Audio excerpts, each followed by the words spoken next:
Namaskar दोस्तों। I hope you all are living healthy and happily in your homes. Since we all know that we have been battling with the coronavirus from the last 1.5 month or two, it has been a great test of patience for all of us, and very effectively we are dealing with this. I beg your pardon. I had to pause the video. Uh, as I was saying, it's been a great test of patience for all of us. But since we are locked down in our houses for the last 1.5 month or two, uh, in the meantime, we have been observing that the environment has got clearer than never before.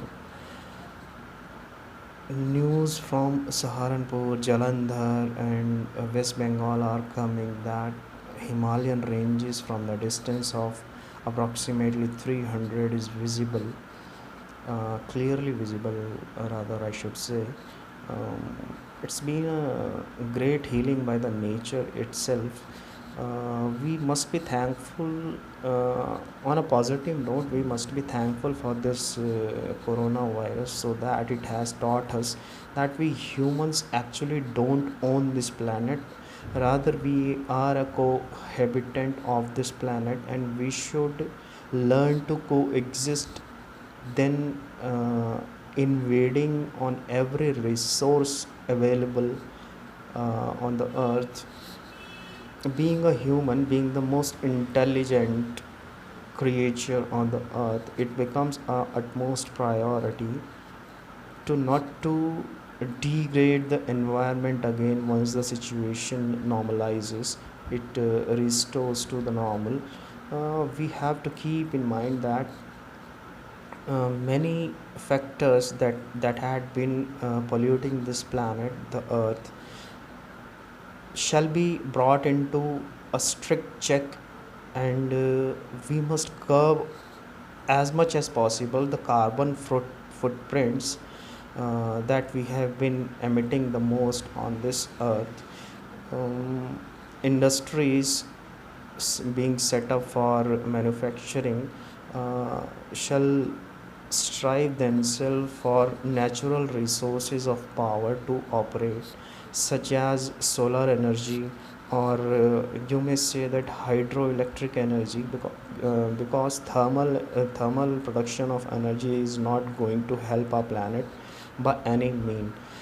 So now we have to be more mature and more responsible for the earth, since as I said, we are the most intelligent creature on this earth.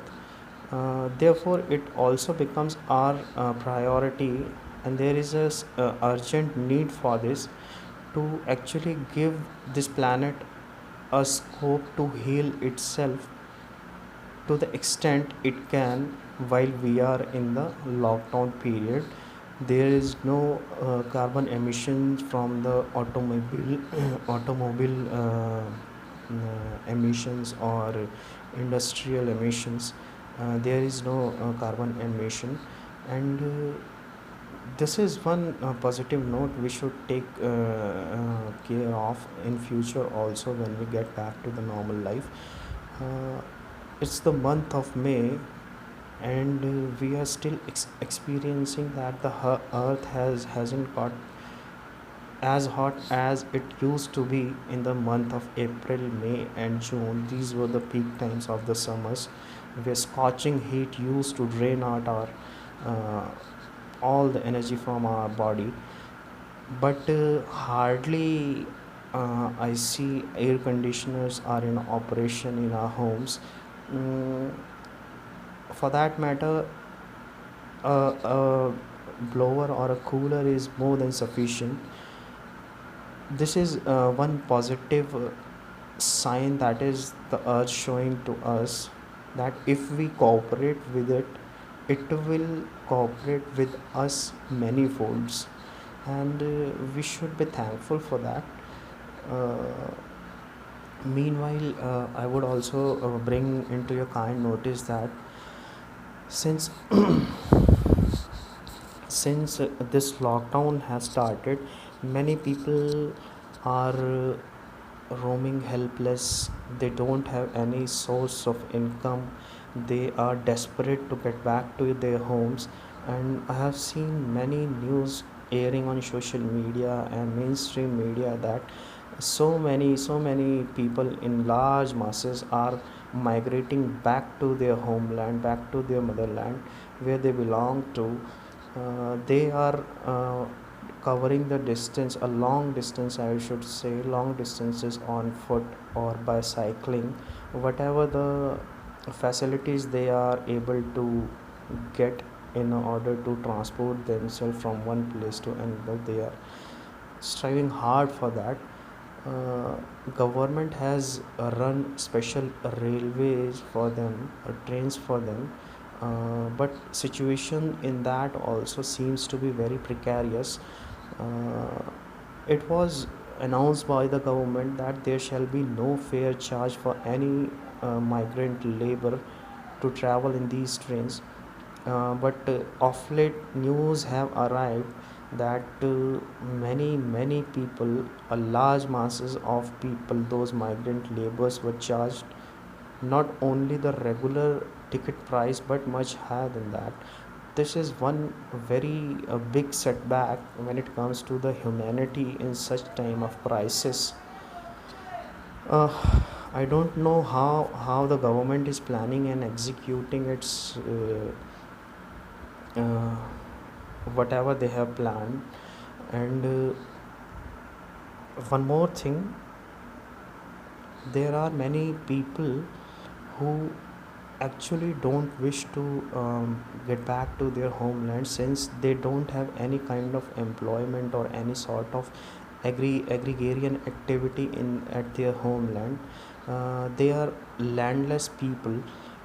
They solely depend on their labor, working in factories, small and medium level industries. So they wish to stay back where they are, and for that matter, they need some sort of support so that they can sustain at least at least at the minimum standard, while maintaining the minimum standard of their life. uh, by fulfilling the basic necessities a human have to feed itself and the family, and have a shelter upon his head. So these are the minimum amenities one could ask for, and the state government should take special note of this and provide them whatever they can in as quickly, as swiftly manner as they can, so that these people actually stay where they are, and they don't get compelled to migrate from one place to another and get in contact with some infectious person, thus carrying the infection forward and spreading it many folds among the masses. That could be a very challenging state then. So I presume that all the state governments, in confidence with the center, shall prepare big shelter homes. Let's say take up some stadiums. We can make a big stadium with temporary roof, and temporarily convert it into sort of shelter homes for the homeless and the poor people who don't have their homes, who don't have the sufficient money to feed their tummies. Provide them whatever they can in the form of charity, because they are the ultimate power of the India, since India's main source of power is its man force. If this man force is distracted and loses their attraction from working in industries, then it's going to be a economic chaos for this country in the very near future. when the situation is going to normalize, which is ultimately be normalized, no matter how the big this coronavirus get, because we cannot live in lockdown till the eternity. That is practically not possible. So pragmatically speaking, sooner or later this phase has to end, uh, either willingly or unwillingly. But economy has to run, and people have to feed their families. People have to actually do work to uplift this country's shattering economy. As predicted by the Moody's, India's GDP is going to take a huge plunge, and the economy is going to dip to 1 point, to the mark of 1.5% GDP. That's the GDP predicted by Moody's for India in the coming near future. So it's a huge point of concern for all of us. Many people working in private sector or PSUs are eventually going to lose their jobs. Not immediately after this lockdown ends, but on a very slow basis, on a very slow rate.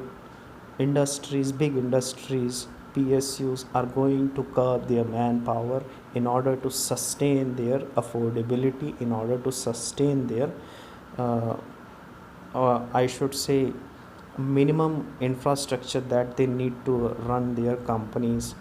So for that matter, they have to cut down the man force from their organization, and increase its affordability by taking more and more work from the available manpower which is left behind after the scrutiny. Therefore, those who are actually celebrating that everything is going to be very smooth and fine after this lockdown gets over, I should say nobody should be worried, but nobody should be so careless also. You have to identify your potential, and in case if you are fired, since you have signed on an agreement while joining the jobs, most of you, uh, an agreement which suggests hire and fire methodology without informing any employee can fire any employee. Any employer can fire any employee without any prior notice. uh, in many sectors I have seen that very closely. So better be ready for that, and prepare yourself for the worst case scenario if that things unfortunately takes place with you. So you have to be self capable, and at this point you have to be very I should say very careful while spending your hard earned money, because austerity is the need of the hour. We have to spend wisely. We don't need to hoard anything. Nothing is going to be uh, diminish or just vanish away. Any commodity that is required for our daily life, it's not going to vanish away. It's going to sustain there. Farmers are actually feeding our tummies. This is the time when we identify their actual value, that farmers are the one who feeds the entire nation. The industrialists, the businessmen are those who actually provide employment for the laborers. But laborers too need to fill their tummies as well as their owners, and for that matter, farmers are the next god for all of us. So, uh, I would say that be very careful, identify what your caliber is, and be ready for that worst case scenario on that employment point of view which I just told you, because it's ultimately going to take place. Nobody can avoid this thing, or this is actually inevitable. This cannot be avoided. This is actually going to take place. And as I said before, I think a month or a month and a half, as I said that IMF has predicted, at that time IMF had predicted it's going to be the worst ever economic disaster on this planet. It means not only India, but across the globe, this firing of people from their employment is going to take place. Those who are living abroad, overseas, having some kind of employment over there, are at the biggest risk. So you guys need to be specially worried about this, and prepare start preparing from right now, from this very moment, for your future, in case if that unfortunate things takes place with you, what you are going to do and how you are going to feed your families and fulfill your needs. That is actually looks very bleak and miserable, the future, for all the employees working, especially in private sector and PSUs. For them, I'm deeply concerned, and I would like to say that if you can stand your own business from very small scale, I won't say from a very amplified scale. If you can start your own business from a very small scale, and if you have that sort of financial backup capacity, or if your bank is ready to give you loans, which is going to be a very daunting task in the coming future. If banks are ready to give you loans, just go for the entrepreneurship. Don't be any servant, be an owner of yourself, and start producing employment rather than seeking it from the government, because this government hardly seems to be interested in providing any sort of employment, or creating any opportunities for increase in employment. There is only one thing that this government can give, and that is only narratives, only dialogues, and only the new, which we call rumor, that people fall for and become a prey of it. So this had been happening for the last 6 years, and this will continue until this government remains in power. We don't have to blame anyone, since we are the one who elected this government, citing a change that we wanted from the previous ones. But this seems to be a very devastating, I should say, a very devastating decision of ours, to choose such a inefficient, incapable, and uninterested government, who hardly thinks of its people, then waiving off loans of its few selected near and dear ones. As you might have come across the news, rupees 68,000 crores were written off. I know many people have been telling me the technical definition and differentiation between waving off and writing off. So RBI, with the consent of the center, has written 68,000 crore rupees. Is it 68 or 65, between that? Uh, exactly, just don't recall that figure.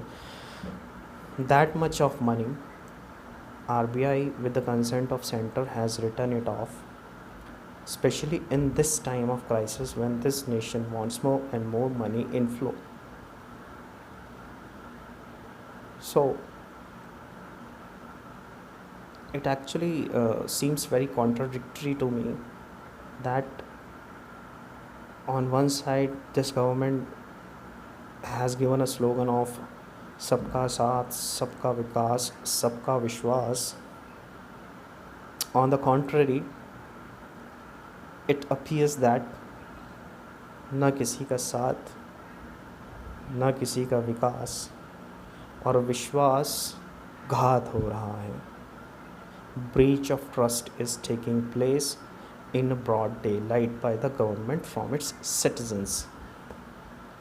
Worthless things like Citizenship Amendment Act, abrogation of Article 370, abrogation of Article 35A from the Constitution of India, and implementation of National Register of Citizens in Assam, and on the verge of implementing it across the nation, preparing NPR, National Population Register, that has very weird questions in it, which actually enters into your kitchen and your bedroom. There hardly any privacy is left for the citizen of this nation. Your phone, your social media, my social media, everyone's social activity is being monitored by the government. And whatever I'm speaking right now in this video, I could be charged of UAPA, and I won't be surprised if this government takes such step for voices like me, uh, which actually rise up in dissent by showing the mirror the real face of the government right in their face. This government doesn't like such kind of people. There is actually hatred for such people. Recently, you might have come across the news that people who were protesting on Ghantaghar in Lucknow, the capital of Uttar Pradesh, big hoardings of people who were protesting against CA, NRC, NPR, their names, their identity, their address, their phone number were publicized, and it was published on almost all the prominent crossings, intersections of the city, a kind of open threat for them that any fanatic, any radical could come and lynch you. Since lynching has been very, very common in the recent days. So I think this COVID meanwhile came and stopped all this nonsense that was going on. We should be on a positive note thankful for that, but I have my heartfelt sympathies for the families who have lost their loved ones due to this disease, incurable disease. uh, Yesterday I watched an interview on ABP News, I think it was, and the so-called nationalist, I call such people pseudo nationalist, uh, and who practices gonjo journalism, Rohit Sardana, was interviewing the Chief Minister of National Capital Territory of Delhi, Mr. Arvind Kejriwal.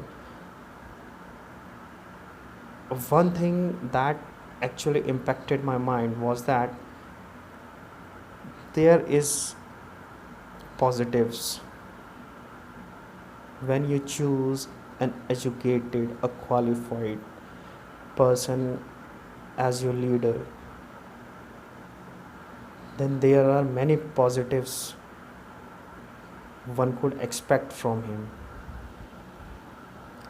As a mature leader and as a qualified person, Arvind Kejriwal, during his entire interview, told that Delhi is ready to fight with coronavirus, and this is I should say the braveness of Arvind Kejriwal, who goes on to say that there is no need for complete deadlock in Delhi. There shall be some relaxation, and Delhi shall be given some prerogative to decide what areas, what zones needs to be put under complete lockdown, and what are the areas that actually need to be locked down, and what are the areas that actually need to be opened up. I should rather say, correcting myself. So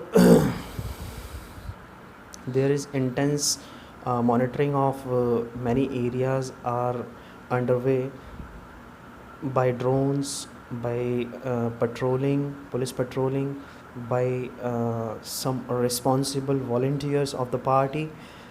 Mm, it's been going on a very amplified scale. There have been separate hospitals, nursing homes set up by Delhi government for admission and treatment of COVID-19 positive tested patients. Uh, a separate township is actually established by Mr. Kejriwal as an isolation zone for those who are tested positive for COVID-19. And plasma therapy uh, from from those who had been suffering from this COVID-19 and they recovered. Plasma is actually taken out from their blood and being transfused into the person who is actually suffering from the disease of COVID-19. This I should say this experiment is giving very positive results, very encouraging results. Mm, it hasn't been 100% accomplished, established that this is the cure of COVID-19, but it is giving very encouraging results. Uh, Consequently, many people have healed themselves significantly, very swiftly from COVID-19 after they were given plasma from the person who healed himself from the COVID-19. And when it comes to plasma, then we should be correlating it with those people who were found, I quote unquote, hidden in Markaz at Nizamuddin, a small area in National Capital Territory of Delhi. Uh, it was being alleged that these people were hiding in Nizamuddin area, and they had come from uh, various corners of the world. Jamatis, they had come from various corners of the world, and nobody knew that where they were and why did they came for. It was actually a very stupid thing to know, and for the media to look itself very stupid to tell that Markaz, under the name of Markaz, some Jamatis have hidden themselves, and they are on a mission to spread coronavirus across the India, as if they are on some Fidain mission, suicidal mission. It was a nonsense that was served to us in a broad daylight, and many stupid people accepted it with their both hands, since they were actually preempted They were obsessed with Islamophobia. Mm, these are the people who actually don't believe in the word secularism that is being mentioned in the preamble of our constitution. So it was a feast for such people, and they actually infested upon it intensively. That was very very sorry thing to see and very sorry thing to hear. Mm, I think whenever a person from another country comes to India, then the Ministry of External Affairs has its record. Since there is a process which is called immigration, it has all the details, concerned details about a person, what person is coming from what country, and for the what person and for how long that person is going to stay in India, and to what places he is going to visit. All these details are available with the immigration department, that is available on every international airport, and Ministry of External Affairs keeps a check on it. So it's a common sense which has become very uncommon in people, especially in the people of India. uh, in People of India who are giving a strong competition to the people of US. Both countries are suffering from leadership crisis, and as a consequence of bad leadership, misguided leadership, these two nations, these two countries, these two states are rushing towards a future that has nothing but darkness, hopelessness. I couldn't find adjectives for that. It's going to be very bad if we continue this way. If we don't make our mind rational and we start actually pondering, then becoming a die-hard fan of someone. So, friends, I hope very soon this difficult phase of lockdown due to coronavirus gets over, things get back to their track, life restores to its normalcy, we get to see each other the way we used to, and hopefully our scientists and medical practitioners be able to find vaccine for treatment of this incurable coronavirus. Our scientists and doctors are intensively researching upon it, and let's just keep our fingers crossed for them.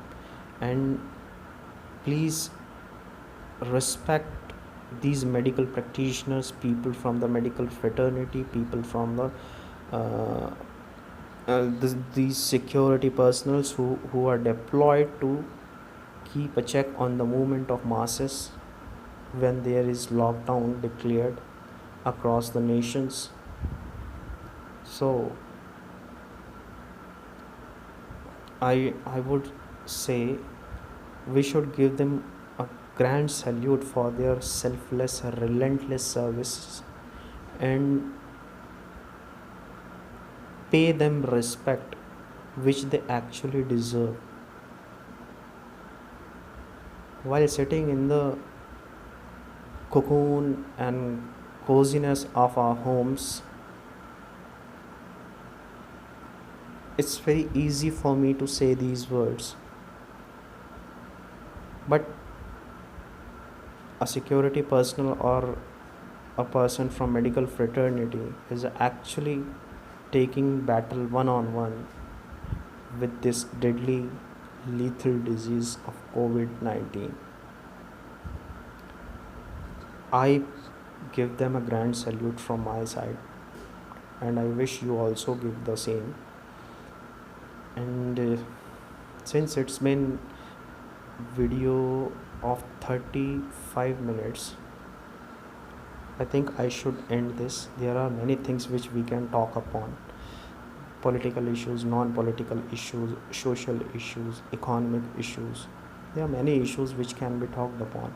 So, this is the time, I think, this is the time when one has to express what he is thinking, how he is feeling, and let the people, let the world, let the friends, let the near and dear ones know, and just do everything but one thing, that is spreading rumors and spreading hatred. We should cut ourselves from these two things, not only for now but forever.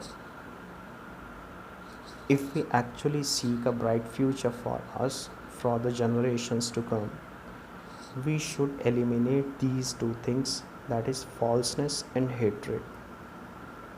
We have to be rational. We don't need to be hypocrite. We don't need to be needlessly mythological. It's not going to help us by any mean, I think. So, with these words, I pray for your good health. I pray from the Mother Nature, the planet, that in the coming future we are going to have a very prosperous life, a very healthy life, and we are going to maintain it while maintaining the dignity of this planet, as it has given us a scope of life upon it. So we should be thankful for it, and we should really express our gratitude to this planet. So I bid adieu to all of you, and please be careful, eat healthy, sleep healthy, live healthy. That's the formula. See ya very soon. Take care.